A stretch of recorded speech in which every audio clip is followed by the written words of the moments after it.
I said it before, so it's not new.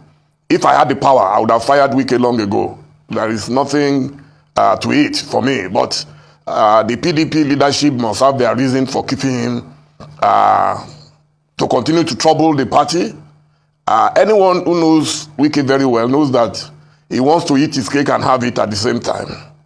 Wike wants to have one leg in APC, another leg in PDP. There is no doubt that Wike is still nursing his presidential ambition, and he wants to use the Tinubu template, if possible, plus the Donald Trump template, which is by being tempestuous, harass everybody, bully everyone into submission. And Nigeria allows it. He's trying to copy what he saw in Lagos State, where the then Governor Tinubu left in 2007 and has been in control of Lagos till now. He wants to replicate the same thing in Rivers. The only difference is that Rivers is not Lagos. And the people of Rivers are saying it clearly. And this is even above partisanship.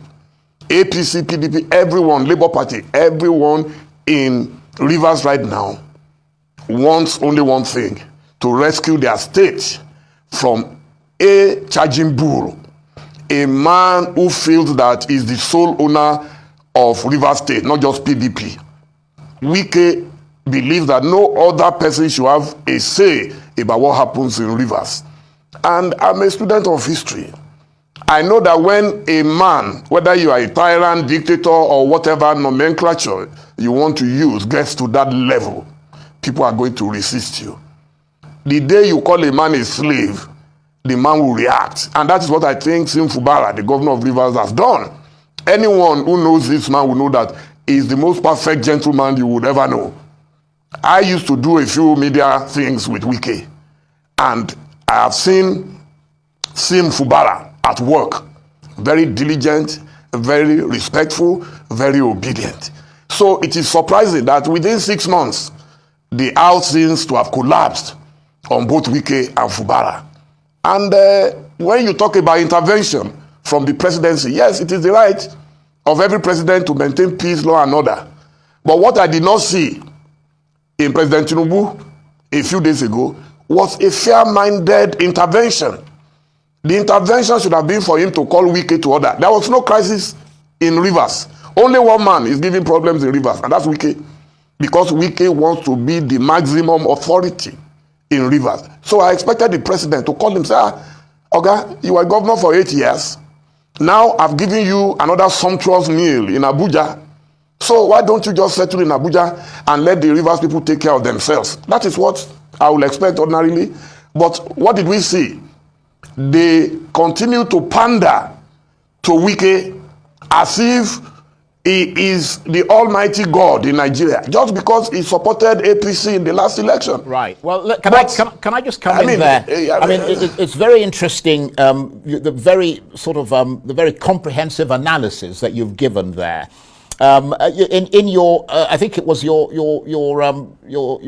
text on Instagram. Yes, you described President Tinubu's intervention in the crisis as legally absurd. Do you mind explaining what you mean by that? Yeah, I mean, because there are already court cases ongoing on the Rivers crisis, and so how does a president who is not a judge announce and give instructions? Some media describe it as directives, that all the commissioners who resigned should be taken back. Those commissioners in the first instance were all appointed by Wike for Fubara. Fubara was just a figurehead. Then those who voluntarily left the House of Assembly, 27 of them, we read that 2 of them ran back. Maybe when reality dawned on them, they ran back. So those 25, you say, take them back. Their salaries should be paid. Then the speaker. Now, there was a speaker and there is a speaker. So how does a president now intervene and say the speaker, who has already walked out of the assembly, should go back? How do you do that when it's a legal process? That's why I say it is absurd. And interestingly, as if by divine intervention, there was a speech by the former governor of Lagos State, a man that I respect so much, Mr. Babatunde Raji Fashola, SAN, that a president cannot intervene in a constitutional matter. And the case in Rivers is nothing but a constitutional matter. It has nothing to do with APC, with PDP. The thing is already in court. Some people have walked away from their jobs voluntarily. There was no crisis. They were being teleguided or misguided by Wike, who told them resign. And like robots, they all resigned. And that's the situation of Nigerian politics. Because of food that people want to eat, one man sits down somewhere and is pressing button on them like robots, and they are all responding. Even look at the crisis in PDP. Wike had 5 of them. Where are the other 3? Like suicide bombers, they committed suicide and disappeared into oblivion. They lost all their elections because of the ambition of one man. So why can't politicians learn that this godfatherism will not lead Nigeria anywhere but Golgotha? So let me. It's unfortunate. Right. It is certainly unfortunate. I would agree with you on that score. But do you agree with those who say that this is an opportunity for the PDP to really be the opposition and hold the president, Mr. Wike, and all their people to account for appearing to go against the provisions of the Constitution? You see, you do not understand the extent of the Wike virus in PDP. So sometimes virus is treatable but not curable. So, and it takes time. So you can take pills and everything, but the virus has to wear itself out. And I'm happy that the virus is being dealt a fatal blow by his own man, Fubara. When he was putting and picking Fubara, he thought nobody would challenge him. Fubara will carry files to Wike's house or office on daily basis whenever he's available. He will belch instructions and orders at him. And you know, after some time, even a man must respect himself that, look, what am I doing here? And then to the extent that there were reports that Wike will scream at him in the presence of his subordinates. So I'm not surprised that this happened. We've been hearing it before everything blew in the open. My own position is just one. President Tinubu should call Wike and say, Wike, do you want to go back to Rivers or do you want to stay in FCT? That is what a president who means well will do. And I'm appealing that Tinubu will do just that. Call Wike to order. Let him leave the people of Rivers to do their own thing. Nobody, when Wike was governor, could anybody have instructed him on what to do? Amechi once upon a time was his boss. Did he ever listen to Amechi? Dr. Peter Odili was Amechi's boss before then. So where did Wike get this impression that suddenly he's the sole owner of Rivers State? Well, and he keeps boasting that he's the one who's been maintaining PDP. PDP maintained him to where he is today. Well, let me ask Without you PDP, this. there will be no Wike today. Let me ask you this, because that's a very interesting point that you raise. I mean, you've known Mr. Wike for quite some time now. I mean, we've seen videos of you guys sort of exchanging banter, having a good chat and a good laugh and so on. What do you think has made him popular and helped fuel his rise to such a position of prominence in both the PDP and the Nigerian political firmament? I mean, didn't the signs of his, if you like, alleged cantankerousness show up as he was rising? Didn't you guys see the signs? There is no governor of Rivers State that will not be popular with the amount of resources available to Rivers. There is none. Dr. Peter Odili was the darling of PDP. Once upon a time, he almost became president, just like Wike. Chibuke Rotimi Amechi was a superstar governor in Rivers. So, but there was finesse to what they were doing. Wike threw everything to the winds. Wike is like a bull in a china shop. That is the difference. So, you know, you can be popular, but popular in a negative manner. Wike is a damn good projects man. I give that to him all the time. And that was the basis of my relationship with him. I will maintain that forever. That is a damn, but when a man begins to have messianic tendencies, when you begin to see yourself as the Alpha and Omega, God himself will come down and show you that you are not. I gave the example of Iyalode Ibadan, Efiseta Nura. Go and read the history of Iyalode, Efiseta Nura. Anybody comes and say, no, what are you doing by my door? You should not come near me. Wike is a control freak. And I have begged him publicly and privately that you are doing a good job. Concentrate on that good job. But Wike's word must be law. And Wike must fight every enemy, whether imaginary or real or whatever, he must fight. And he cannot forgive. This Fubara thing, look, if I were Wike strategically, the moment President Tinubu called the two of them the first time, he should have used that excuse to save himself from this embarrassment. Because when your child stands up and says, yeah, beat me, if you like, kill me, I don't mind, you are completely demystified. There is nothing Wike can say again. Fubara has already demystified him. And he missed that opportunity given to him by President Tinubu when he invited them. He could have said, oh, Fubara, I forgave you because the president called me. But he disrespected the president. He disrespected the people. Papa Idris Clark appealed to him. He would not listen. Even his friend, one of his friends that everybody knows was supporting him, came out about 2 weeks ago in a video broadcast, Asari Dokubo, telling him, this thing you are doing is dangerous. I can tell you, if they can get away with it in Lagos, Wike is not going to get away with it in Rivers. I'm very convinced about that. Let me come in here. I mean, I have to say it's really, really interesting listening to you and listening to the way that you're systematically and comprehensively analyzing this nettlesome issue. And I have to ask you this, how toxic, given all these things you've told us about the way different people have reacted, the impact he's had on the PDP, the president being dragged into it and all the rest of it, how toxic would you say this political issue in Rivers State has made Nigeria at the moment? We look like a big joke. And for those who suffered for this democracy, talk to people every day, everywhere I go, people talk to me that they can't believe what is going on. One of the reasons why Tinubu was popular as governor of Lagos was the way he fought for the independence and autonomy of Lagos against President Olusegun Obasanjo. We all applauded him, gave him a standing ovation for it. He went as far as the Supreme Court to fight Obasanjo. He wanted to create more local government areas in Lagos and they said no. I'm sure you remember that story. But he never gave up. He never gave in. He fought President Obasanjo to his standstill.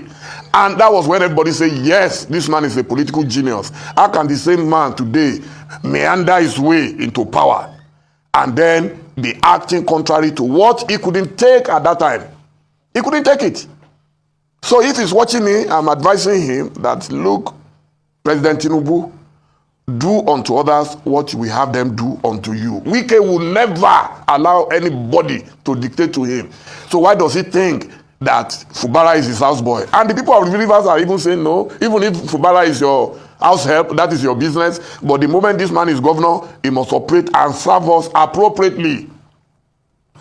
Well, I mean... So that's all I can say about it. Yes, let me ask you this quickly, but before I get to another question. I mean, it's interesting that I was looking at that peace accord that was signed, and the PDP chairman in Rivers State was one of the signatories to the agreement. I mean, I wonder if you know on what authority he was there and signed that document. I mean, was he there with the blessing of the national leadership of the PDP, or was he there under the auspices of Mr. Wike? Because it seems extraordinary that coming from the PDP that he would support such an agreement on behalf of the PDP.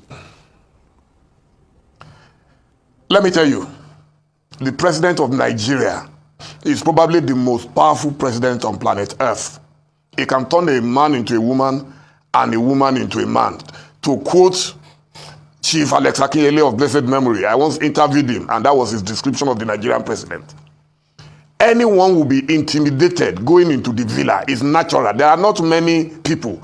Even Wike upon all his gra-gra, you can see that when it comes to Tinubu, he's groveling, almost prostrating. He's opening doors for people in the office of the chief of staff. That's how powerful the president. I could not believe my eyes when I saw Wike opening door for Bajamia Emila's PA, Bobo, and all that. They have boiled Wike. Wike is well boiled now, APC. Because when a mafia meets a bigger mafia, you'll be sober. Wike has met more than his match. In fact, very soon Wike will become an orphan. Because APC are not going to allow him to come and scatter their own party the way he scattered his own party. Nobody can trust you. If you slap your father or your mother in the marketplace and people hail you today, by tomorrow everybody will be running away from you. That's what Wike has done. Wike messed up big time. He didn't know how to manage power. He didn't know how to manage the grace of God. God loves him so much. From beginning of this democratic experiment, Wike has been permanently in power in one form or the other. From local government chairman, chief of staff, minister of state, governor for 8 years, back again as minister of FCT. What more could a man ask from God? And that's why I kept begging him that your only weakness is lack of anger management. And I'm saying it publicly. Wike is a damn good, brilliant guy. Brilliant. I love him. And that's why in writing, I wrote to him March last year, even before he went to the primary. I knew that there was a grand conspiracy against him. I wrote to him, and I copied 2 of our mutual friends, Chief Michael Zekome, SAN, and Mr. Mohammed Adoke, the former Attorney General, SAN. You know, I copied both of them this letter. I said, this is what will happen. Wike, look for option B. But Wike went into that thing, and he was so sure nobody can defeat him. He was complaining about the zoning, that we didn't zone to the south, and that is why he was supporting Tinubu. It's a lie. He was the one manipulating everything. He brought his man from Benue State to chair the committee that threw the zoning open to all of us. That's why some of us bought the forms. But once it did not go his way, the man became inconsolable. Wike, I mean, his videos have gone viral everywhere. Right. Everything he said. I remember the day Wike came on this Arise News and was attacking Dave Umahi, the former governor of Ebonyi. He was attacking him for going to APC. Right. That the man was leaving malaria to go to cancer. All these things are there. So Wike just talks, manipulates everybody. Now he has boxed himself into a corner. Right. He has met his match. APC, those guys, don't joke with them. Well, we're almost at the end of this fascinating conversation with you, Basharu Dele Momodu. Given all that has happened and the way that you've methodically listed that out for the audience, do you think Nigeria's democracy is advancing towards maturity or retreating from it? I mean, it seems like 1 step forward, 2 steps backwards. One word, retrogression. We're not even in a state of inertia. According to Isaac Newton, inertia is when you are in a state of reluctance. This one, we're going backwards. We're not in a static state. We're going backwards. It's unfortunate. You know, because Nigeria parades some of the greatest human beings on earth. And it's embarrassing if you travel a lot and everywhere you go, people are asking you questions that you cannot answer. I cannot understand what is wrong with us. You see a man that you thought was brilliant, and then he gets power, and then everything scatters. Things are falling apart. The economy has refused to stabilize. If you take a patient to a doctor, even if the patient cannot cure the patient, you expect the doctor to at least try to stabilize the patient. We have not been able to do that. This year is virtually gone. 7 months almost gone since they took power. And you would expect that these people prepared for this power. Now they are blaming Buhari, their own immediate predecessor. Is it not a shame? And then now they are fighting. They were fighting in Ondo State just for them to give power to somebody. My Egbon Akeredolu, I mean, I love him. I pray for him every day. You know, but what does it take to just give power to his deputy? They had to hold meetings upon meetings. Everybody wants to just hold on to power. Now reverse, we don't know where next. You know, so how can a country make it? And we're running around looking for investors. We're looking for foreign loans. Well, Mr. Momodu, who will take us as a serious nation? Mr. Momodu, I hope the people who matter are listening to you. I'm sure most Nigerians are. I want to thank you very much indeed for taking the time to come and talk to us this evening and to share some very, very wise words with us. Basharu Dele Momodu is the publisher of Ovation magazine, former PDP presidential aspirant. Until recently, he was the director of strategic communications for the Atiku National Campaign Management Committee, and he was talking to me from our studios in Lagos. Thank you.